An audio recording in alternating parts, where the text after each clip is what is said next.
Hey everyone, welcome to the show. So, there's a lot of new information to share about the 42-year-old man who violently attacked Speaker Pelosi's husband, Paul. It's been confirmed that he was an election denying Trump supporter. I'll explain all of that in a minute. And also, there was a witness to DePape walking near Pelosi's home prior to the break in. So, here's all the details. DePape admitted to police that he planned to hold Nancy Pelosi hostage and he was going to question her. If she lied to him, which he suspected she would do, he planned to break her kneecaps so she would have to be wheeled into Congress to serve as a warning to the rest of the Democratic Party. And that, boys and girls, is what we call domestic terrorism. DePape referred to Pelosi as the, quote, leader of the pack of lies told by the Democratic Party. And DePape said that he was, quote, fighting against tyranny. Where have we heard that before? DePape also told the police that her husband, Paul Pelosi, ran to the door to open it for the police. And that's when the two of them started to struggle over the hammer.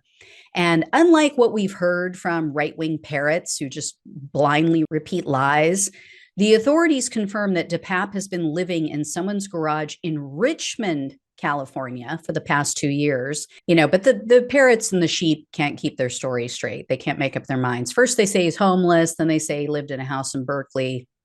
Anyway, DePape also admitted that he was on a, quote, suicide mission and that he planned to target additional politicians at the state and federal level. And in a court filing, the authorities say that when Paul Pelosi asked DePape why he wanted to speak to Nancy Pelosi, DePape said, quote, well, she's number 2 in line for the presidency, right? They are all corrupt. We've got to take them out. DePape also confirmed these statements by telling the police, quote, I'm sick of the insane fucking level of lies coming out of Washington, D.C. I came here to have a little chat with his wife. I didn't really want to hurt him, but this was a suicide mission. I am not going to stand here and do nothing, even if it cost me my life. I will go through him if I have to. Then DePape also told the police that he wanted to use Nancy Pelosi as bait to lure someone else to him, but the police didn't say who that person was. There was also a witness, as I mentioned, who was interviewed by the police.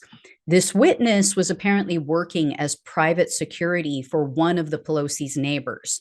So he or she was in their vehicle and they witnessed DePape walking down the street carrying a backpack.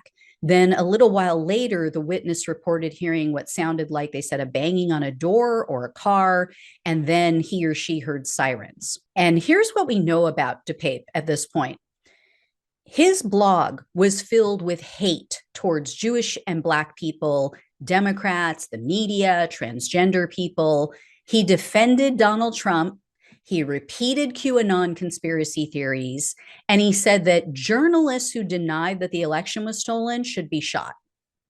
But yeah, he's a lefty. And then a 21-year-old woman named Inti Gonzalez has identified DePape as her father, and she wrote on her website, quote, the monster in him was always too strong for him to be safe to be around.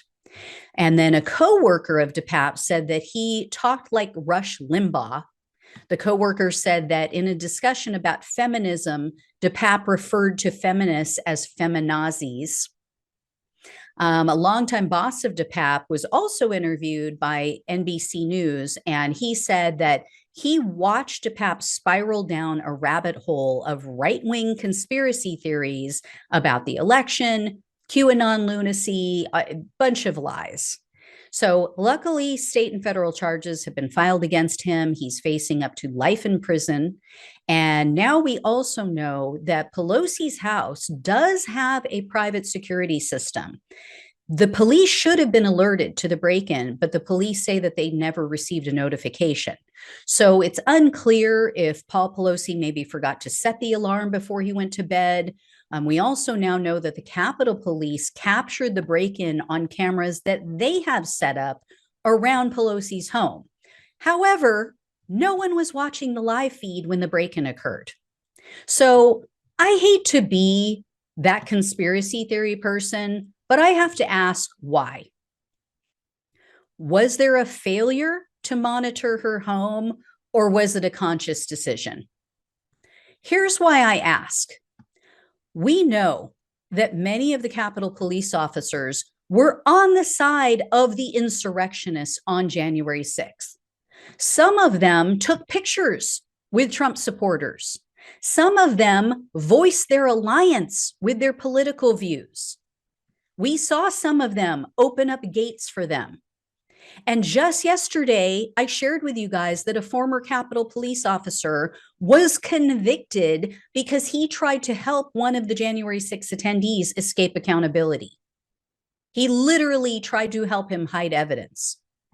We also have to remember that Officer Michael Fanone quit his job in part because he felt that many of the other officers didn't have his back after he was violently attacked and almost murdered and spoke out about what happened on January 6th.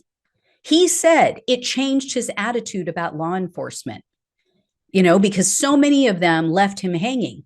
They refused to stand up and call out the violence and what took place at the Capitol. Would it really be a stretch of the imagination to think that some of these Capitol Police officers still side with the Republicans and with Trump supporters? So, they might not be all that vigilant about protecting Democratic members of Congress. I'm just saying, seems awfully convenient that no one witnessed the break-in. I will say, though, the police chief is calling for an increase in resources to protect all members. And this is why this increase is necessary. In 2016, there were 900 threats made against members of Congress.